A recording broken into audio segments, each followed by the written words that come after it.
Welcome back guys, स्वागत है आप सभी का आपके अपने यूट्यूब चैनल बॉटनी लेक्चर में। गाइस, आज के इस वीडियो में बात करेंगे जेनेटिक कोड के बारे में। इससे पहले आपको बता दें कि ये जो जेनेटिक कोड के बारे में मैं यहाँ डिस्कस करने वाला हूँ, जेनेटिक कोड बीएससी वालों के लिए भी इम्पोर्टेंट है और एमएससी के जो स्टूडेंट हैं उनके लिए भी बहुत ही ज़्यादा इम्पोर्टेंट है, क्योंकि कोई भी आप बायोकेमिस्ट्री या मॉलिक्यूलर लेवल की स्टडी करते हैं तो जेनेटिक कोड की जानकारी होना आपको बहुत ज़रूरी है। ठीक, तो एक्चुअली में ट्रांसलेशन, ट्रांसक्रिप्शन, इन सब का प्रोसेसिंग अगर पढ़ना है तो जेनेटिक कोड का इन्फॉर्मेशन आपको होना ज़रूरी है। जेनेटिक कोड क्या होता है उसकी पूरी इन्फॉर्मेशन या जानकारी होना बहुत ही ज़्यादा इंपॉर्टेंट है, आप लोगों के लिए बहुत ही ज़्यादा ज़रूरी है। तो आज की इस वीडियो में पूरा कंप्लीट डिस्कशन करेंगे हम लोग जेनेटिक कोड के बारे में। इसलिए आप पहली बार चैनल जुड़ रहे हैं तो चैनल को सब्सक्राइब करें और वीडियो को पूरा वॉच कीजिएगा। ठीक है, चलिए आइए डिस्कस करते हैं जेनेटिक कोड होता क्या है। सबसे पहला क्वेश्चन, जेनेटिक कोड क्या होता है?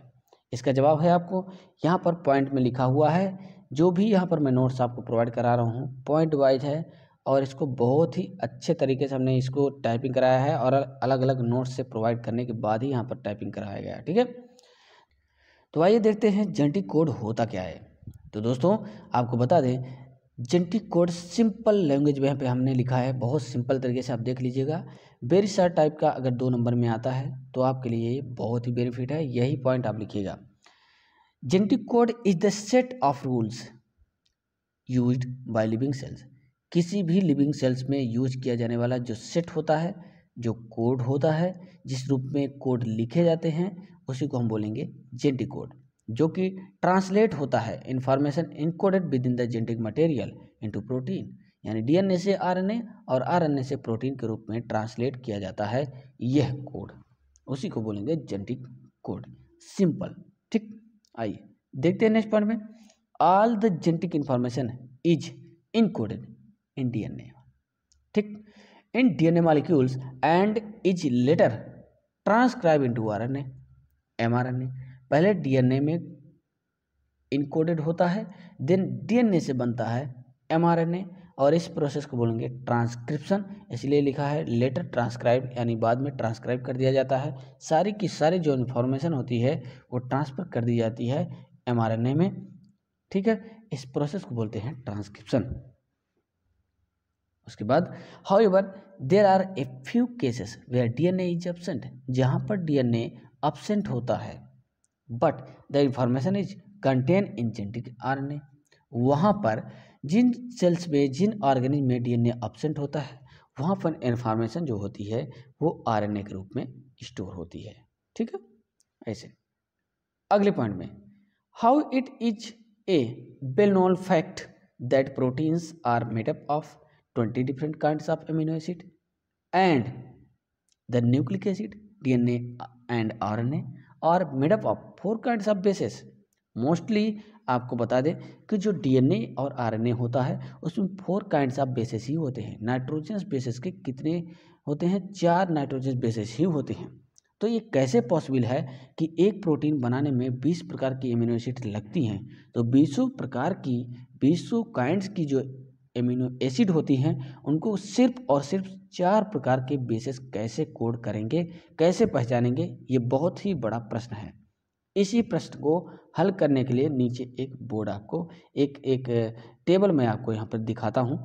अगर सिंगलेट फॉर्म में कोड होता है, यानी डीएनए और आरएनए में कोड जो होता है उसका अरेंजमेंट, यानी वो लैंग्वेज, वो सेट, वो रूल्स जो होती है, अगर वो सिंगल फॉर्म में होती है तो बेस कितने होते हैं? 4 ही होते हैं और 4 बेस मिल करके केवल 4 ही एमिनो एसिड को कोड करेंगे, पहचानेंगे, जो कि पॉसिबल नहीं है।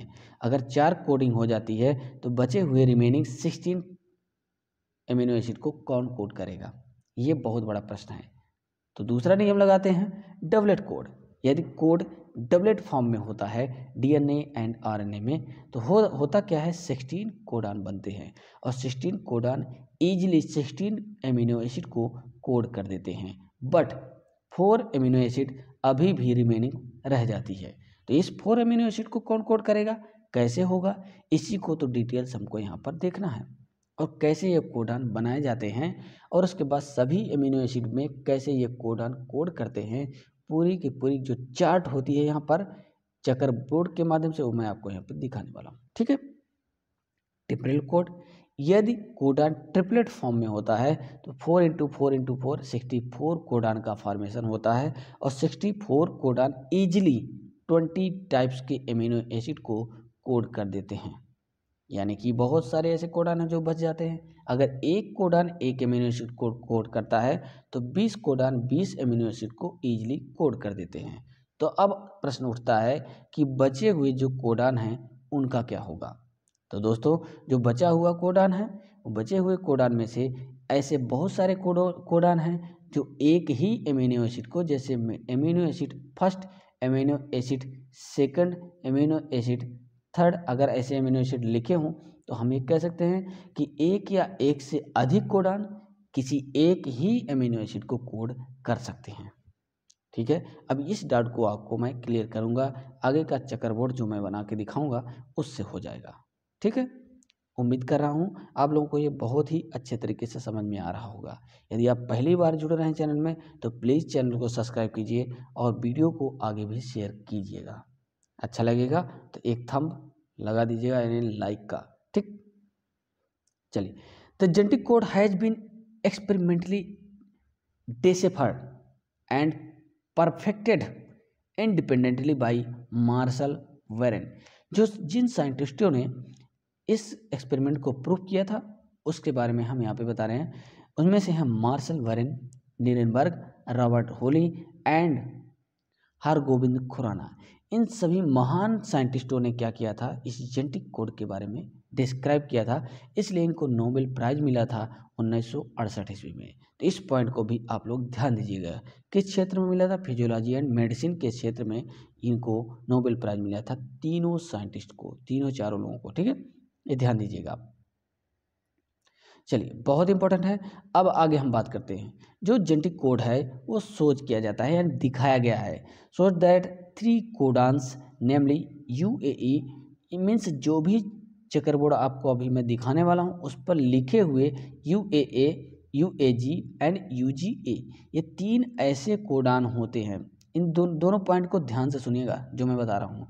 आफ्टर चेकरबोर्ड के बाद इसको हमको बताना चाहिए था, बट मैं अभी आपको इसको समझा दे रहा हूँ। ठीक है, UAA, UAG एंड UGA को टर्मिनेशन कोडान बोला जाता है एंड नॉनसेंस कोडान बोलते हैं, या फिर स्टॉप कोडान भी बोलते हैं। क्यों स्टॉप कोडान क्यों बोलते हैं, stop codon and nonsense codon and termination codon? Because ये ऐसे कोडान होते हैं जो प्रोटीन सिंथेसिस को स्टॉप करने का काम करते हैं, रोकने का काम करते हैं। ठीक है, इसलिए इनको क्या बोला जाता है, termination codon and stop codon. Nonsense codon क्यों बोलते हैं, क्योंकि इनका कोई सेंस ही नहीं होता, किसी भी एमिनो एसिड को कोड नहीं करते ये लोग, इसलिए इनको नॉनसेंस कोडान कहते हैं। सिंपल सी बात, इसलिए पॉइंट इंपॉर्टेंट है, अच्छे से नोट कर लीजिएगा। अगला है, they do not code for any amino acid and simply act as signal in the process of chain termination. वही पॉइंट यहाँ पर लिखा हुआ है। अब दोस्तों, अगला पॉइंट भी थोड़ा सा ध्यान दीजिएगा। The codons AUG and GUG, AUG and GUG को क्या कहा जाता है, चेन इनिशिएशन कोडान, क्योंकि स्टार्टिंग का प्रोटीन सिंथेसिस को स्टार्ट करने का काम होता है इन्हीं दोनों कोडान का। फर्स्ट एमिनो एसिड मेथियोनिन को कौन कोड करता है, AUG, बट फ्यू केसेस में GUG भी बिल्कुल मेथियोनिन को कोड करता है, जबकि GUG हमेशा वैलिन को कोड करता है, वैलिन एमिनो एसिड को कोड करता है। ठीक है, तो आइए देखते हैं ये जो कोडान बनाने का तरीका है वो मैं आपको इस बोर्ड पे दिखा दे रहा हूँ, कैसे कोडान आपको ट्रिपलेट बनाने हैं। आपको 4 मीन्स 3 लैंग्वेज में ले लेना, फर्स्ट ऐसे लिख लेना है, दूसरा ऐसे लिखना है, तीसरा इस तरीके से लिख लेना है। ठीक है, और आपके 64 कोडान बन जाएंगे। चलिए, इसको थोड़ा सा इस लेटर से हम देखते हैं। ये जो चेकरबोर्ड है, एग्जाम में अगर जेनेटिक कोड लिखने को आता है तो आपको सिंपली इसी तरीके से 64 कोडान बना देने हैं। ठीक है गाइस, लेकिन अगर ऐसा नहीं आता, वोवल हाइपोथेसिस के नाम से आता है, तो आप इस बोर्ड को बनाएंगे। ठीक, आइए देखते हैं कैसे आपको चक्कर बोर्ड बनाना है, इसको हम देखते हैं। ठीक है, तो इसमें करना क्या है आपको, सबसे पहले फर्स्ट लेटर जो होगा उसका पहला यू हो जाएगा, दूसरे के यू से हमको गुणा कर देना है, तो यू और यू का गुणा करेंगे तो यू यू आएगा। ठीक, और तीसरे में जो रखा गया है यू, उससे हो जाएगा, तो यू यू यू हो जाएगा। इस तरीके से पहला कोडान बन जाएगा। दूसरा फिर इस यू का इसी यू से करना है, और तीसरी बार हमको यहाँ यू नहीं लेना है बल्कि सी ले लेना है, तो यू यू सी हो जाएगा। फिर क्या होगा, यू यू ए हो जाएगा, यू यू जी हो जाएगा। इस तरीके से 4 कोडान इस तरीके से तैयार हो जाएंगे।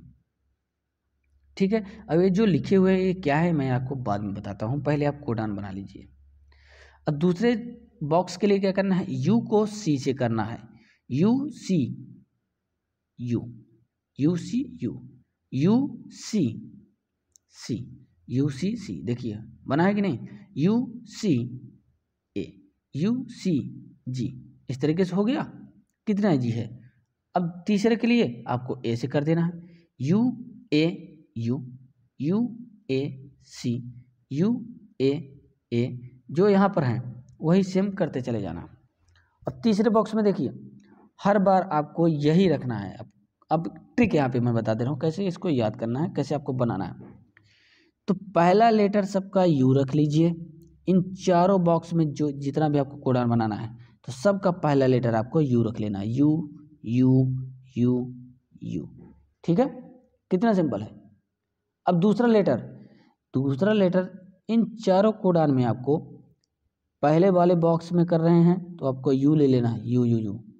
दूसरे बॉक्स में ले रहे हैं तो जो कोडान है जो बेस है उसी को रख लेना है, सी सी सी, इसमें ए और इसमें जी जी जी, ऐसे हो गया। अब देखिएगा लास्ट में क्या करना है, इन चारों को उठाकर एक एक सब में रख देना है, यू सी ए जी, ये चारों U C A G U C A G U C A G U C A G. ठीक है, ऐसे रख दीजिए, पहला सीक्वेंस आपका तैयार हो गया। ठीक, अब दूसरे को कैसे करना है, सेम वही प्रोसेस। दूसरे में आपका सी है तो पहले लेटर आपका सी होना चाहिए, बीच में यू यू। ठीक, इस वाले में सी और दूसरा क्या होगा सी सी, इस वाले में सी और ए सी जी जी, ऐसे करते जाना। और लास्ट वाले में अब क्या करना है, सेम यही चारों को एक एक करके सब में उठा के रख देना है, U C A G U C A G U C A G, और इस तरह के ट्रिपलेट दूसरा रो भी बन जाएगा। तीसरे रो के लिए क्या करना है, ए है। ठीक, तो सब में ए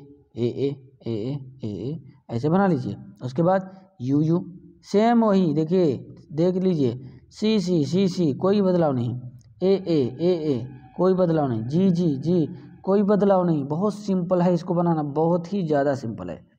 ठीक, अब ये सब बताने का हमारा अर्थ यही है कि आप लोग इसको समझ जाएं कि 64 कोडान बनेंगे कैसे, क्या तरीका है बनाने का। ठीक है, अब चलिए देखते हैं कि जो लिखी हुई चीज़ें हैं वो क्या है।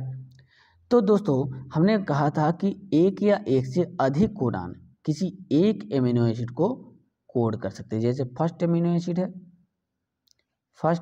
एसिड है, इसको एक या एक से अधिक कोडान कोड कर सकते हैं। जैसे देखिए फ्योनिन को 1 और 2 कोडान मिलकर कोड कर रहे हैं। ठीक, कितना सिंपल है।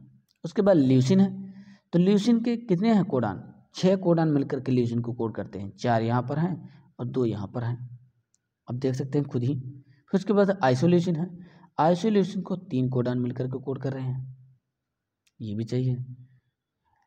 केवल यहाँ पर लगा हुआ है, आप देख सकते हैं मेथियोनिन एक ऐसा कोडान होगा जिसमें ऐसा मेथियोनिन एमिनो एसिड है जिसमें सिर्फ और सिर्फ एक कोडान होता है और एक ही कोड करता है। किसी किसी में क्या होता है, जी यू जी जो वैलिन को कोड करता है वो मेथियोनिन को कोड करने लगता है। ठीक है, अब दूसरी तरफ देखते हैं, एक ट्रिप्टोफैन भी होगा जो कि एक ही कोडान होता है जो ट्रिप्टोफैन को कोड करता है। ठीक, आज अगला हो जाएगा serine, proline, threonine, alanine, tyrosine, histidine, glutamine, asparagine, lysine, aspartic acid, glutamic acid, ठीक है, cysteine, tryptophan, arginine, serine, arginine के यहाँ 4 हैं, 2 यहाँ हैं, और ग्लाइसिन। तो दोस्तों इस तरीके से वोवेल हाइपोथेसिस अगर आता है आपके एग्जाम में तो आपको यही 64 बनाने हैं और प्लस सभी एमिनो एसिड को लिखना भैया। अब सभी एमिनो एसिड के स्ट्रक्चर कैसे होते हैं वो भी हमने यहाँ पे लिख दिया है। आप देख सकते हैं पहला एमिनो एसिड है एलानिन, शॉर्टकट में ALA लिखा जाता है, सिंबल उसका लेटर A हो जाएगा और यहाँ पर उसका स्ट्रक्चर बना हुआ है, ठीक है। आप देख सकते हैं, स्क्रीनशॉट ले लीजिए और इसका अच्छे से अपनी कॉपी में बना लीजिए। अर्जिन का स्ट्रक्चर ये हो जाएगा, ठीक। एक बात आप ध्यान दीजिएगा, इतना पार्ट ऐसा है जो हर एक एमिनो एसिड में होगा, उसके बाद यहीं से बदलाव हो रहा है जो एक्स्ट्रा ऐड हो रहा है। सब में देख लीजिए सेम वही प्रोसेस है, इतना ही ऐड हो रहा है एक्स्ट्रा, ठीक। एस्पार्जिन हो गया, एस्पार्टिक एसिड हो गया, सिस्टीन हो गया, ग्लूटामिक एसिड हो गया, ग्लूटामाइन हो गया, ग्लाइसिन हो गया, और हिस्टीडीन हो गया, आइसोल्यूसिन हो गया, ल्यूसिन हो गया, ठीक है, लाइसिन हो गया, मेथियोनिन हो गया, फेनिल एलानिन हो गया, प्रोलिन हो गया, सेरिन हो गया, और threonine, tryptophan, tyrosine and valine, last हो जाएगा वायलिन। तो दोस्तों इस तरीके से 20 प्रकार के एमिनो एसिड होती हैं जो एक पॉलीपेप्टाइड चेन को बनाने में हेल्प करती हैं, ठीक है। तो उम्मीद करता हूँ जेनेटिक कोड तो आपको अच्छे से समझ में आ ही गया होगा। अगर किसी भी प्रकार का कोई डाउट रह गया है तो तुरंत आप कमेंट कर सकते हैं, और वीडियो अच्छा लग रहा हो तुरंत सब्सक्राइब कीजिए, पहली बार जुड़े रहे हैं तो फटाफट जल्दी से इस वीडियो को शेयर कर दीजिए, क्योंकि वेरी मोस्ट इंपॉर्टेंट है BSc MSc सभी छात्रों के लिए, बल्कि एग्रीकल्चर के जो स्टूडेंट उनमें भी ये है। बायोटेक्नोलॉजी से जो MSc कर रहे हैं, बायोटेक्नोलॉजी से जेनेटिक्स से कर रहे हैं, उन सब में ये कहीं ना कहीं उनको देखने को जेनेटिक कोड मिल ही जाएगा, ठीक है। तो दोस्तों बस इस वीडियो में इतना ही, आज के लिए इतना ही आपको बताना है। अगला वीडियो जल्दी ही आपके सामने आ जाएगा, तब तक के लिए आप सभी का धन्यवाद।